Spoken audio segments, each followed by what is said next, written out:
Hello, friends. My name's Mike O'Brien, director of the Vineyard School of Worship. Our summer session is returning live this June 2022 in Columbus, Ohio. The summer session is for worship leaders age 18 to 35 that want to take their gifts to the next level. They need refreshment. They need encouragement. This is the event for you. Our faculty lineup is so good, I can't even begin to list all the incredible people we have. You're not going to want to miss it. So send your worship leader, send somebody, anybody that is in that age bracket for training and equipping. It's going to be incredible. For those who register early, host homes will be available to you, and most meals are provided. Go to vsow.org, use the code FERMENT15 for 15% off. We'll see you at summer session. Send somebody, send anybody. Take care.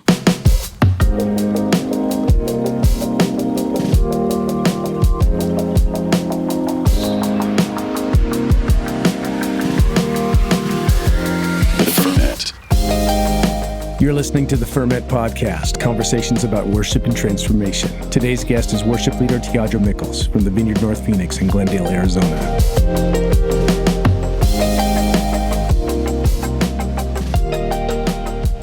Hey, what up, everybody? Welcome to the Ferment Podcast. Tiadra, what's happening, friend? Nothing much. How are you? I'm doing well. So good to have you on for the first time, finally. I know. I've been freaking out about it. Oh, don't be freaking out. This is just a conversation between friends. Yes. And one where thousands of people are going to listen to it. That's what I'm trying to say. All right. Hey, this is a fun episode. It's one you and I have been thinking about for a while. This is sitting inside of a month of episodes that we're calling Leading Better Worship. And we just want to dig into what does it mean to lead better worship. And what I want to do today is I want to talk to you about co-leading worship. How do you lead on a stage with somebody else on a Sunday morning? But before we get there, because it is your first time on the Ferment, and we do like to tell stories, man, Tiadra, will you just tell us who you are and where you're from and how did you grow up? Yeah. So my name is Tiadra Mickels. I'm originally from Michigan. I was born in Ypsilanti. My grandparents, we had a family church. Someone in my family still runs it. So I grew up in church, but I actually had no interest in leading worship. Got it. It just never crossed my mind. Yeah. I loved music, but it was more of like a pastime thing. I originally was studying psychology. My plan was to be a therapist, open my own practice. And in college, I got heavily involved in music, working with some local artists and recording in school. And my aunt, at this point, I had moved to Arizona, and my aunt was here already serving at our church in worship ministry. And I remember it was yesterday, she called me and she was like, "Hey, I was just wondering if you'd want to, try out for our worship team." And the people that I was working with, they're great. It just wasn't really my crowd. It's kind of like when you put on pants and they're too tight. Just and not you're like, your thing. I really should have wore something else today. And so I was making some not so good decisions hanging around that crowd also. So I was like, okay, why not? It wasn't really I can't wait to do this. I was just like, I'm not doing anything better with my life right now. And it's been, I don't know, it just kind of catapulted from there. So I've been involved in worship ever since.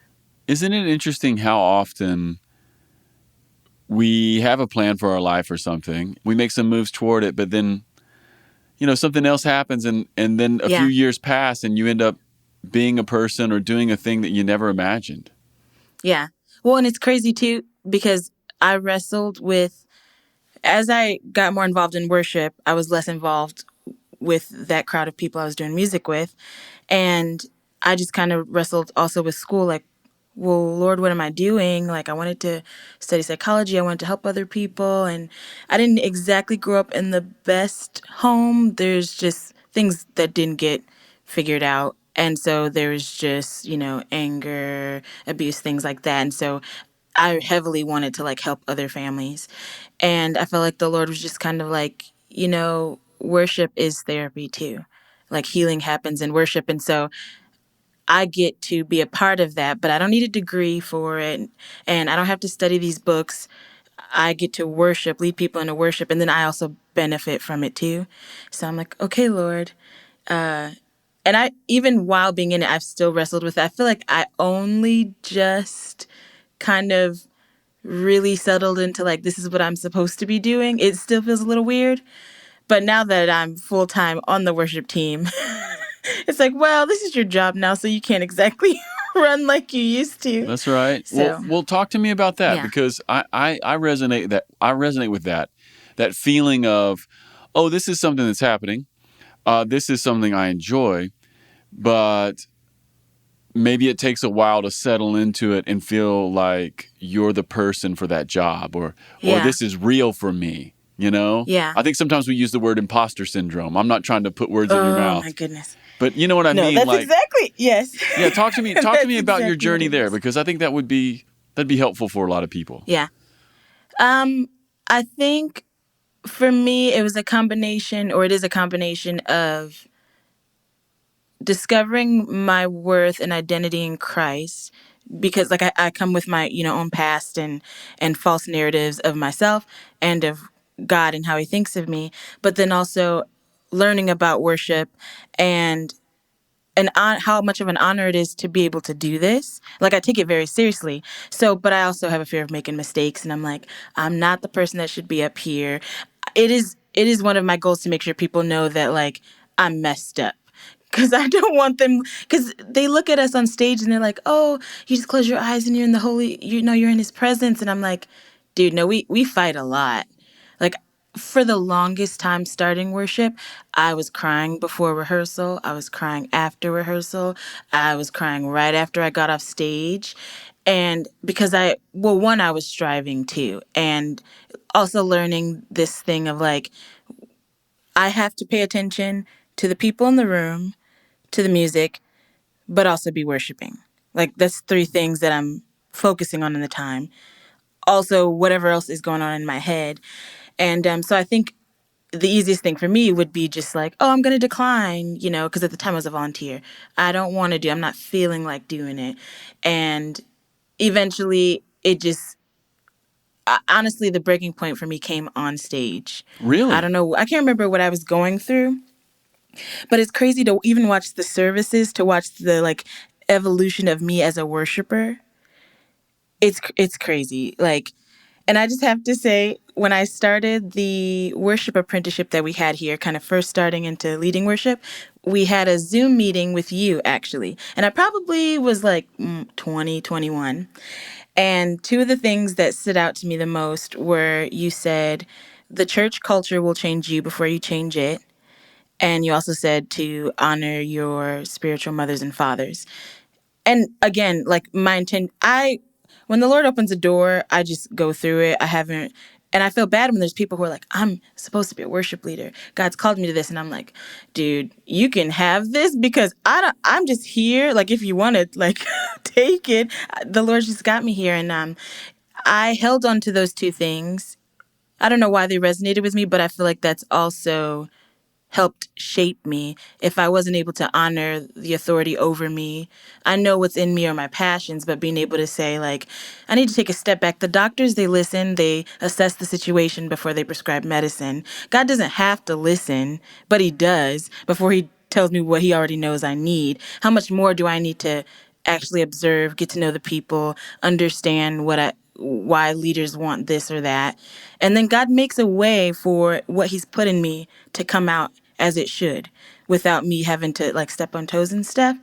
But anyway, I keep going on tangents.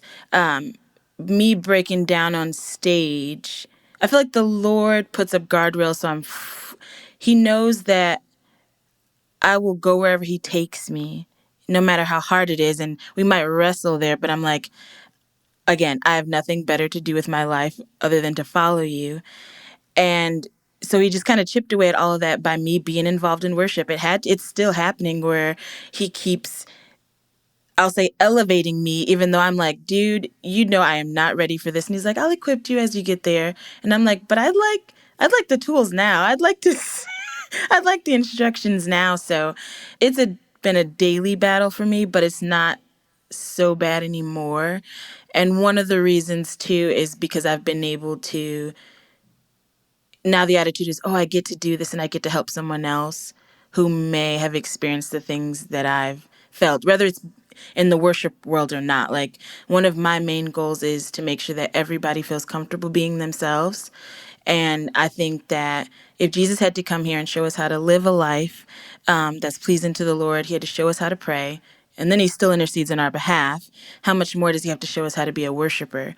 So I'm like, okay, I get to encourage people.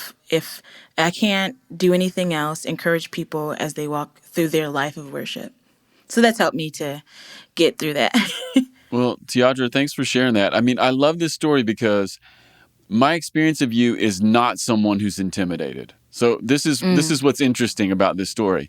So I think about you on the stage at the national conference, and you're just blowing the sound system out, right? You're singing with all this power. Like, there was a couple moments where I was like, "Who is that?" I turn around, it's Tiadra. I'm like, "Oh my God, it's Tiadra," right? And then I'm thinking about even maybe earlier in the year when we were all up in Maine together, and you and Alex and Annabeth and Sarah were singing, and it's just like my experience of you is not someone who is taking a step back. Instead, my experience of you is someone who's leaning in a very cool way, right? So absolutely. I think your story will resonate with people because sometimes what we see in someone is maybe on the exterior is not exactly what's happening on the interior. Yeah. And can I just say, so the national conference, the first conference that I ever did was back in Anaheim. I don't know how many years back. It's been a minute. Actually 17. when I first met Alex, and oh my goodness. So the thing for me, getting told I was invited, and so like it's a big deal. I got to show up, represent my church, represent God well, and I got in my head so bad. I was singing "What a Beautiful Name." I realized how many people were there, and oh my goodness, I don't know what it sounded like to everybody else, but I literally could not get words out. I ended up in the bathroom, like crying, missed the last song I was supposed to sing, and Alex had to cover for me. And so it was a mess. I was a mess. It wasn't a mess. I was a mess. And we've had a couple of other smaller events that we've held here for, churches around the country. And the Lord's just slowly chipped away at that, like, I don't know. It's just anxiety. But the national conference, well, I think Maine kind of helped me. It was like me getting like a taste. So that way, when everybody got here, I was excited. I already knew these people and I wanted to see them again. Versus the first time I did the conference, I'm like, I don't know anybody that I do know. They're catching up to people they know. So I just kind of like became a wallflower. But that national conference, I said the same thing. Who is this? I didn't realize I accepted to sing every day. That's right. And it was just, the Lord. I'll forever be unpacking what happened. That's so good. Well, I remember standing in the room and I turned around and you're just like letting it happen. It was so good. Okay, well, hey, let's talk about co-leading because that's something we do in the Vineyard. And that's something that worship leaders all around the country do. It's pretty awesome in terms of running a worship community because we get to share. We only have so many weekends in a month, and sometimes we have a lot more worship leaders than we have moments of worship in a month. And so co-leading lets us share a little more, develop people. It also lets us demonstrate some stuff to the church that maybe we want to say without saying it. So being able to have men and women on the stage and sharing at the same time, I think there's something powerful about that. But it's not always easy to figure out, It's not always easy to figure out what songs to lead or how to complement maybe what the other person is doing. So why don't you just do this for me? Why don't you start by just telling us what are some of the challenges of co-leading? Yeah. Because there's a bunch of positives, but what are some of the things that are maybe a little difficult? Yeah. Definitely the first thing that pops in my mind is, so if it's like female, male, finding keys. Well, we started, shout out to Joshua Miller, because he got me on to co-leading in a song. Like Raise Hallelujah is kind of structured for there to be like two people leading, but also taking other songs and finding spaces to be able to co-lead that. So one thing would be finding keys that work for a female's range and a male's range. Yeah. And that's with a specific song and with the set, I think. I have also experienced the experience level of the co-leaders. I think the most people I've co-led with was 5. So we kind of were everywhere on how long we had been doing worship. So it wasn't, just about keys. It was also how they lead a set or how they lead worship. What else? Ego and Well, yeah. opinions with like building the set. Yeah.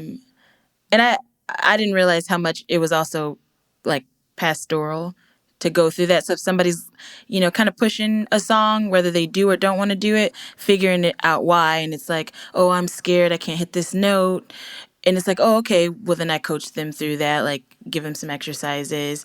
And somebody may just really want to do a song. But my thing is it serving, the event, the message, the people? Like, what are we trying to say here? If it's not serving it, we need to be able to set that aside, Well, and part of what I hear in the things you're reflecting right now is just how pastoral co-leading is, right? It's putting that relational dynamic right back into center. Yeah. When somebody says, hey, you gave kind of a specific example there just a moment ago. Maybe they're pushing back on a song and then you dig around and you're like, oh, it's because they're afraid of a note. Or they're afraid of the high part or something, Yeah. Which makes complete sense to me, right? Because maybe they didn't want to say, hey, Tiadra, I'm afraid of that note because I know you're not afraid of that note, but I feel small, so I'm just going to be like, I don't want to do that song. So when you get there with someone and you maybe help them out with some exercises and stuff, talk to me about what happens in your relationship after that. Because it would feel like that would be a moment where that would be a bit of a breakthrough in terms of trust. Yeah. I think they end up trusting me more. And I love being able to see, because sometimes I don't think we realize the reason why we are pushing back or whatever. So talking it through and being self-aware and just getting out of your head and being able to say like, oh, this is why I do or don't want to do something. It's been able to, I think, strengthen the bond. And then we trust each other off the stage. I think we can trust each other on the stage. So another thing for me is when there's time, like if it's for our main service, we're doing like 3-4 songs. So it's not, I guess we don't have the time where it's not necessary. But when it's like a worship night and I have 5 people on stage leading, I have us go through the set and like, we're going to actually worship.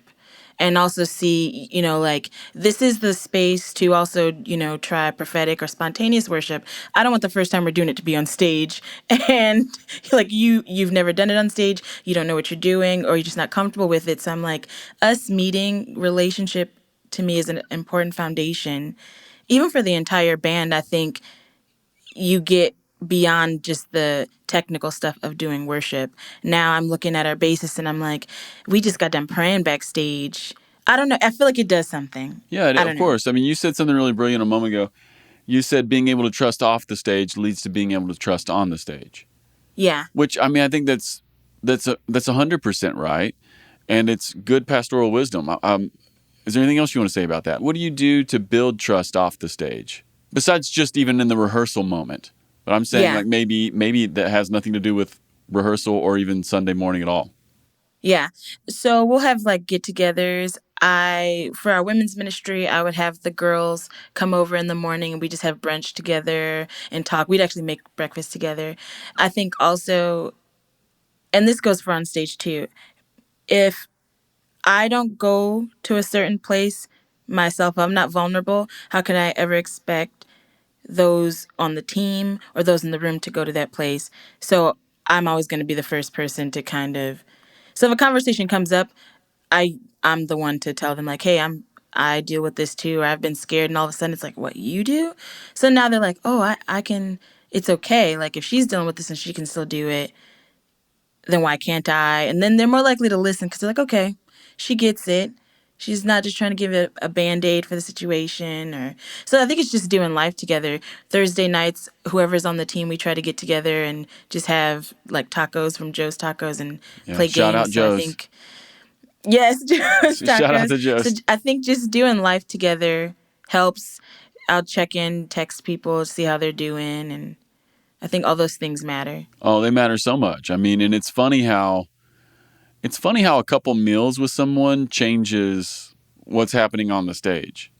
Yeah. And especially at a big church like like you all have in North Phoenix, you have, so many people who go to the church and so many people who serve. It would be easy to not know people and just to Yeah. be pros, to be like, Yeah, well, exactly. on Tuesday I send you the set. Please learn this by Thursday rehearsal, and then you just come to rehearsal, do it, and then hey, I'll see you guys on Sunday morning. So Yeah. I love that you're talking about building something that's wider than just becoming more professional. All right, hey, let's talk about this.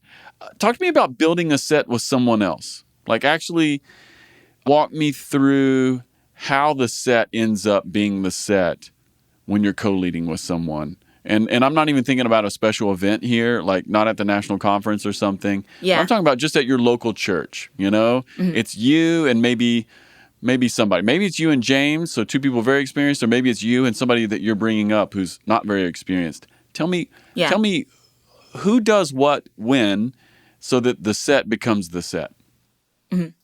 So with me and James, it's usually one of us will have the 3 songs and be like, hey, what do you think about this set? Can you sing it in these keys?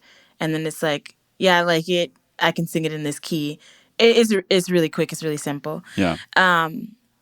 If it's someone who's a little bit less experienced, again, James and I will ask them, like, what songs are you comfortable singing out of, our pool of songs, and let us know the keys so we can work those in, and then as we've done those songs that they're already comfortable with, we'll push them a little bit more and be like, okay, now try this one. Yeah. So what I'm hearing you say is that you guys actually have a song universe. So how much do you stick to the song universe? We pretty much stick to, it's like, I don't know, 50 songs that we have in our pool right now. Yeah. And also thinking about the message or what songs have been in our hearts. There have been a couple times we brought back some oldies, Yeah. but we pretty much stick to it. Yeah. So is what I'm hearing you say, like you and James are kind of looking ahead at the schedule going, well, what are Brian or some of the other pastors going to be speaking on? What feels alive to us right now? And you guys pull some songs. What is our church needing? Yeah. And then we get these prayer request reports so people can submit their prayers in. So we'll read through those as well. And then our other leaders will be like, hey, what do you think in your set will be? They'll send us their idea. And if we need to make tweaks, we'll just let them know, like, hey, what about this song? What key? And it actually runs pretty smoothly. Yeah. So part of what I'm hearing you say is that when you're putting sets together, it feels a little bit communal. Like you have some input, James has some input, the people who are leading worship, they have input, and you guys are kind of like working this out all together. Now, are you doing that in the week of, or are you doing that weeks in advance? Well, we try to do them ahead of time. Yeah. But I'm usually working on them probably on Monday. Yeah. Yeah, on and Monday. And then getting them out on Tuesday. Yeah. Okay. That's well, good. because the other thing, too, is like, if I'm trying to think about, if I'm not leading this coming weekend, I'm leading the next, I'm like, wait a minute, I don't want to do the exact set list that we did, so I'll wait until I hear from the other person leading, like, what songs are you going to do, just to kind of break the redundancy. That's right. That's right. No, that's just smart there. That's just being smart. Look and see where you're at on the schedule. Yeah. Yeah. Oh, okay, so talk to me about making some space for your co-leader. And I guess what I'm getting at here is, let's say that, worship is 20 or 25 minutes, and maybe you or maybe someone else, the other co-leader, goes off script and takes up some extra time. How do you handle that? And what has been your experience when that sort of thing happens? Yeah. Well, on a typical weekend, we don't really have that happen just because of the nature of how our services run. But when we've had larger events that I've, like a worship night, normally on a worship night, I try to get, just so we can get a feel of how people operate, we'll do worship together and be like, okay, this is a space. We're not actually going to put a song here. This is going to be open. And we just need to, like, fill it out, getting used to, like, if you hear somebody start singing, things, just getting used to those things that can happen on stage so that you don't have a moment of 2 people start singing on the mic and then you're like, oh, no, you can go, no, you can go. But I did have a situation where we had a worship night and the person leading the event let me know, like, hey, you guys, you only really have time for like one song. So I gathered the band and I was like, we're not going to do the song we said we were going to do. Let's say it was, I don't know what the song was, but let's just say I said, let's go to default Holy Spirit. Like, everybody knows it. We could spread it out a little bit if we need to. And I had to go do something. So I let one of the other girls lead the song. And it kind of went on for forever. Like, people started leaving. And the leader of the event was like, hey, what's going on? And I was like, oh no, what did I do? So what I learned from that is I thought someone was ready to have that responsibility and they weren't. So I made a note of it to maybe not give people that much room to do whatever they want. We'll make note of who is ready and who isn't. And then I just had to have a conversation with her of like, hey, again, we need to honor authority. They asked us to do this. And I know you probably couldn't tell because you like also being aware of like, you may be feeling it, but you need to pay attention. Like, if it's not overflowing through the room, you might just be having a you moment. But That's right. that's not what we're supposed to be doing right now. And so I just had a conversation with her, like, so we just need to pay attention to that. If they ask us to do something, God wants us to honor our authority. What they've asked us to do, do it. When they give us permission, that's great. Like, have fun with it. But if they haven't, we need to do what we've been asked. And that went over smoothly. Yeah, well, you know what? I just want to say two things about that. I love that story. Number one, sometimes people, when they're anxious, they just get in loops. Yeah. So it's just like, I'm anxious. I don't actually know how to land this song. So I'm just going to keep singing it. Yeah. Because we're doing it. Well, and that's the thing. Right? Yes. And that's the thing, too. Like, you can't always tell. Everybody doesn't look the same way when they're anxious. So me interpreting how she seemed, I'm like, oh, she's got this. She said she was ready for it. And then after conversations, like, oh, okay, so there's the pretending. Well, I give you permission. You don't have to pretend. Let's communicate. Yeah. Like, I want you to be able to have more opportunities and stuff, but you need to let me know. Just have conversation. I'm nervous. Like I told you before we started, Adam, I'm nervous. No. I'm freaking out. Yeah, so it's out there and we're on the same page. No, I feel you. Well, it also occurs to me that somebody might not be nervous during rehearsal, but then during worship night, they might get nervous. They're like, oh my gosh, there's 600 people in this room or something, and then they're just like, I'm singing. I don't know anything else to do, but I'm going to sing. I literally have no idea how to tell the band to stop. I don't know. Should I pray? Yeah. Well, I love that you learned something and this person learned something. But here's the other thing too. And I know that it probably was awkward in the moment or whatever, but I just think, this is just my personal opinion. I just think every church, I just think we all need a train wreck like a couple times a year. Yes. I just think we do. I think in worship, we need it to go really bad occasionally. And it just injects a little bit of humanity and I don't know. Oh my goodness. I have to tell this story. Please do. I don't know what you're going to say, but let's go. James ended up not being here one weekend, and it was probably the first weekend that I was like left to kind of lead on my own. And I'm like, okay, don't freak out. You got to lead the band. If you're freaking out, that doesn't help them. And we had to make some adjustments to the tracks. Bless his soul, he sent us like his parts so we could put it in the tracks. Something happened. We're doing We Praise You. We got off the click. So instead of coming in on 1, I'm coming in on 4. It's a baptism weekend, but everyone got baptized. So now the camera's on us. None of us can clap. None of us can play. And I'm like, Lord, why? But we were able to laugh about it and found out later backstage in VP, they were going crazy too. And I'm like, sometimes I think the Lord just likes to have fun. He's like, it's no biggie. Well, here's the thing. Those moments are so uncomfortable. They're the worst.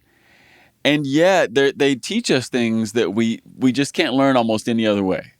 And here's what I know. And it was a weird bonding thing. Yeah, that's right. That's right. Yeah, you bond over disaster. I mean, okay, this is the weirdest thing. I don't even know what to call this. There's probably, you're the psychology person. There's probably a name for this. But have you ever noticed that our favorite stories are not the ones that are essentially Adam and Tiadra are the best people and everything we do works. And let me tell you about this weekend where me and Tiadra went out and we led worship and everybody got saved. Like, that's not our favorite story. Our favorite story is Adam and Tiadra and a bunch of people got in a van and we went on a road trip, and we all went to In-N-Out Burger, and we puked on the side of the road. And we thought we were going to die, and someone gave us water. Yeah. Who was maybe we thought he was going to kidnap. That's our favorite kind of story, right? Like, yeah, and you're right. There is something bonding about it. It pulls us together, like nothing else will. And it's not stories of victory that win people. It's actually, for some reason, it's stories of humiliation and failure, especially if it's in a group. And you'll be friends forever after that. Well, I think it breaks down all the the peacocking or the putting on a show that we might have, even in our everyday life. It's like, oh, okay, everybody, like, stuff happens That's to right. everybody all That's the right. time. Well, and here's the other thing I know about that. After you've messed up the track, and after you have come in on 4 rather than 1, or whatever it is you guys did, I don't know what you did, you'll never do that again. Well, every time we play that song, I have a little bit of trauma happen. I'm like, please. You're like, Just my default. Where's somebody count me in? Something. Yes. Yeah, James. Yeah, James could put that in the track, and he could just put it in the monitors for the band. Right here, guys. 1. Yeah. Your part now. 2, 3, Yes. 4. You got this. Yeah, you got it. Believe in you. Oh, that's so good. Well, I'm glad I'm not the only one, Tiadra. I'm just happy to hear that these kinds of things happen to you as well. All right, well, let's do this. Talk to me about being a co-leader in a set, but you're not the person who's leading the song in the given moment. So it's you and James, but James is leading. Talk to me about how you can be a worship leader even when you're not leading the song. Yeah. So one thing I tell our vocalists, because at any point they could be leading a part, our vocalists, I tell them, you're here to worship. So you need to always be worshiping. It could be easy to just like stand there because it's like, it's not my time to sing. And then all of a sudden the switch comes on. But I tell them, like, look, even though your part's not up yet, you can back off the mic and still be worshiping. The people in the room are watching. I've actually noticed when I'm not on stage, the people in the room are watching those, like the backing vocalists or those who don't have an instrument. Like, yeah, they're listening to the worship leader, but you look like them standing on stage like they do standing in front of their seat. So when you raise your arms, it gives them permission to raise their arms, raise their hands. So I always tell them, like, you're an example. That is how you lead worship, is by being an example of worship. If you're just standing there while, James is leading the song, they're going to think like, oh, I can just stand here too. Like, not active during worship. Yeah. So I just encourage them to be intentional. Even if it's like, I'm just going to be praying in this moment. Be worshiping, No, I So love I that. It's amazing, and I even hear what you're saying now. It's for you, the co-leader, but it's also for the background vocalists as well, right? I mean, this is something that we can all do. Anytime we're not leading, we can just stay in the moment and be a worshiper like we would in the second row. And you're right. It actually does give permission to everybody else who's in the house. Talk to me about this. Talk to me about leading worship when you don't know the person you're co-leading very well. And maybe this is at a regional event or maybe you're going to a different church and you're going to lead with somebody. Just talk to me about how can you make a worship set go well if you're co-leading with somebody you don't know maybe at all. So my mindset has always been to like be hospitable and serve. So for example, Josh and I co-led at the national conference and it was here, but I know he had more experience with like doing these type of events. So I came with the songs I felt like were on my heart out of the, the pool of songs they gave us. We had a couple of Zoom meetings and I just kind of asked him like, hey, how do these go? Or what's your approach? Because I want to see how he thinks.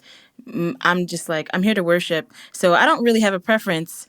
I don't know how these things go anyway, but you have been here. How do these go? We ran through the songs, figured out which ones were both on our list and kind of built our set from there.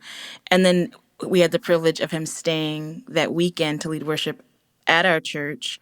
So then that's furthermore me just being hospitable of like, okay, these are the songs that are in our pool. So you can pick from here. These are the ones that were highlighted to me. but letting them kind of make that first move, just kind of offering everything, but working around the parameters that we have here. So I feel like that takes the pressure off of me, because if I'm like, how can I help us do this well? I don't really have a, this is what we need to do. I've never actually really been that passionate about anything other than making sure we serve the people, we serve the set, we serve the Lord. So, and that I serve them. Well, and Tiadra, what I think I'm picking up on in your answer there is it's the importance of doing some pregame work, right? Mm-hmm. If Yeah. you don't know someone very well, maybe catching a Zoom before the event, Yeah. maybe doing some extra texting or emailing, anything to make a connection in advance actually helps, doesn't it? Did you guys just do Zoom, or did you do some texting as well? I think we did, when it got closer to the event, we did some texting, because it was like, hey, we should add this song. Yeah. Or I think we should do this chorus or whatever. So That's good.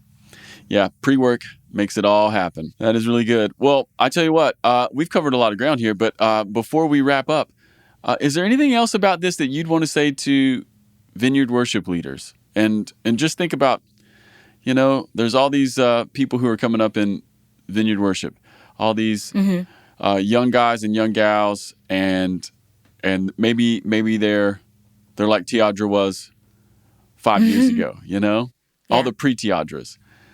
What would you want to say to them about leading with other people and breaking out of their shell and being who they really are? Yeah. Well, one of the other benefits, I think, from co-leading is you get to preserve everyone's vocals. It's not one person having to do most of the heavy lifting.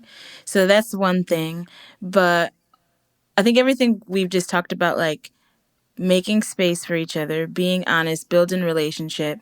My therapist, she was like, don't assume aside your relationships. So I'm always, trying to ask questions, because you get in your head about stuff.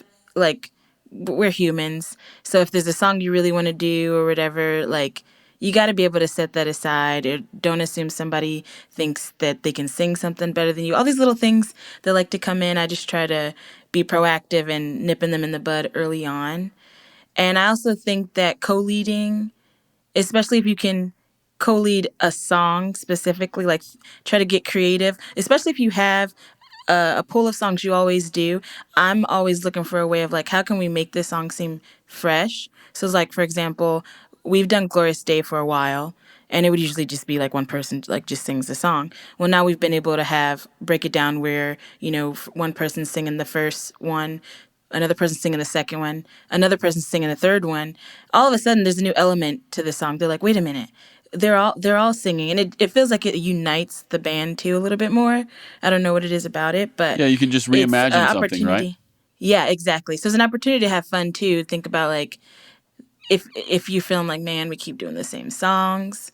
Okay, yeah, you are, but how can you make them seem fresh? And we've had people be like, oh my goodness, like, even if it's just like a little piano thing or whatever, because you can incorporate, I won't say co-leading, but giving the other people in the band opportunities to just have little things that can just make the song seem fresh. It is a kind of co-leading.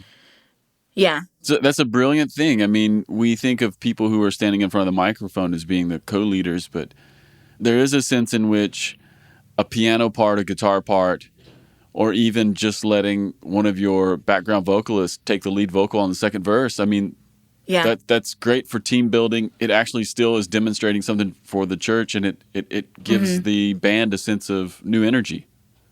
Yeah. And it can be fun. Yeah. So. Fun is important. And I think that's a top thing too, having fun with it. Amen. That's good. Well, Tiadra, thanks for coming on the Zooms and sharing all your wisdom with us. No problem. Thanks for having me. So happy to have you here. Listen, we got to do this again, okay? Mm-hmm. All right. Now that I got one under my belt now, I won't freak out. Oh, are you kidding me? You're a podcast pro. What are we talking about? When are you going to start your own podcast? Oh my goodness. That's Monday mornings with Tiadra. It's just you just turn the recorder on Monday mornings. You just go by yourself. Just stare into the camera and just blast. All my random thoughts. That's right. I wish you would. I'll subscribe. Like and subscribe. All right, Tiadra. Hey, thanks for sharing today. No problem. Thank you. All right. Peace, everybody.